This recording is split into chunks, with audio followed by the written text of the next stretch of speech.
Here's my match against Chris Lomas at the Snake Pit World Championships of Catch Wrestling 2024. This was my first match, and winning this got me into the finals. Just going to go over what I did.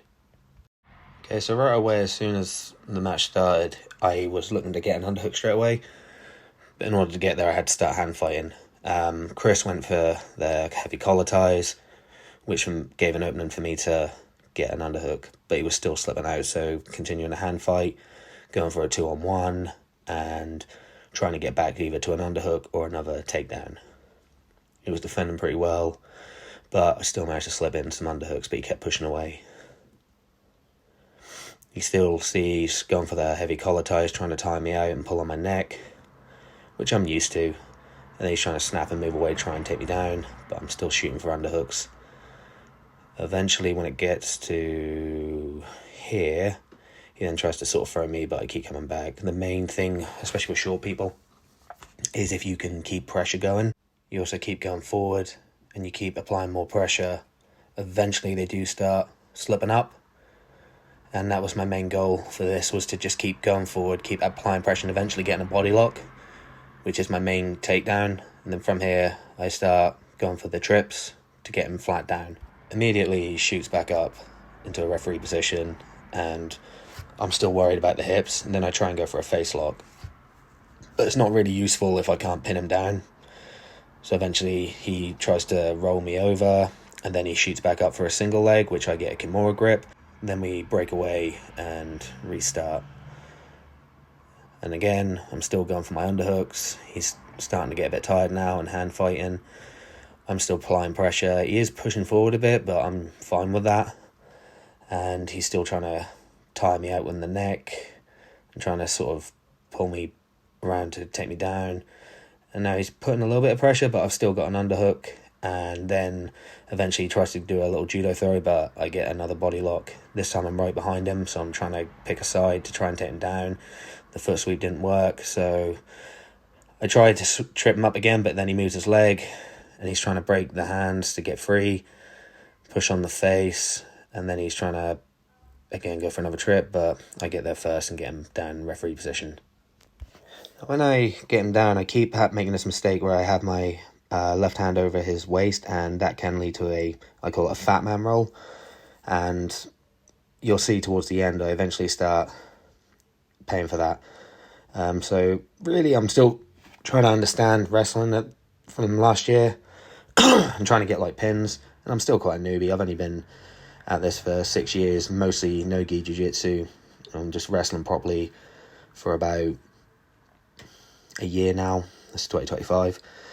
So I'm still trying to figure out what to do from here. Can I isolate arms? Do I go for some Nelsons?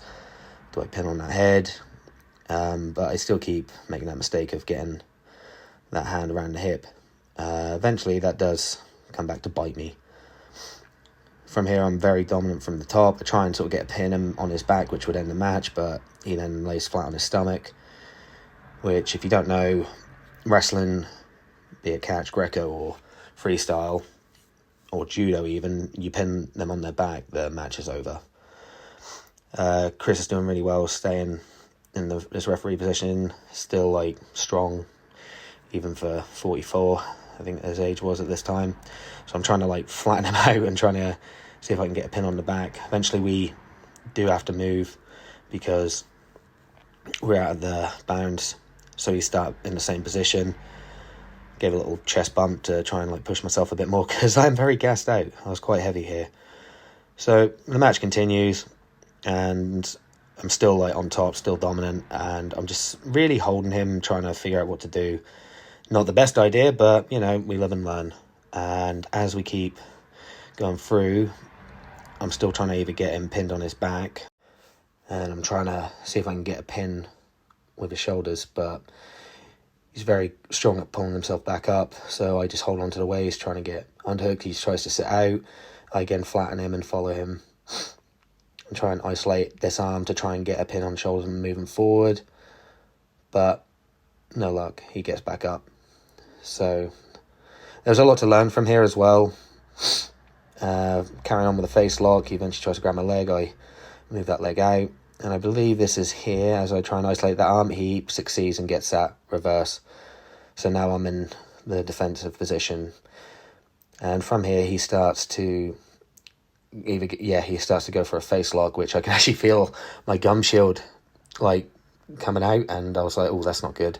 So I hook onto this leg, and then I just drive forward, and then I keep driving towards the end, and I eventually get back on top and try and flatten him out. There's only 10 seconds left on the clock, so I'm just sort of like trying to get a little Nelson in, trying to get a pin, and eventually the match is over, which was a great match, and I loved every minute of it. It's awesome being in these types of things because it really is a test for push yourself and also learn from it. And it was awesome to test myself against 2019 and 2022's catch wrestling world champion in the super heavyweights. So I was grateful for the opportunity to test myself, really. And I eventually get the win, as you can see. And I go to the finals where I lost to one of Josh Barnett's guys, Michael Knowles. Loved every minute of it, and hopefully I can compete at the 2026 Catch Wrestling Worlds.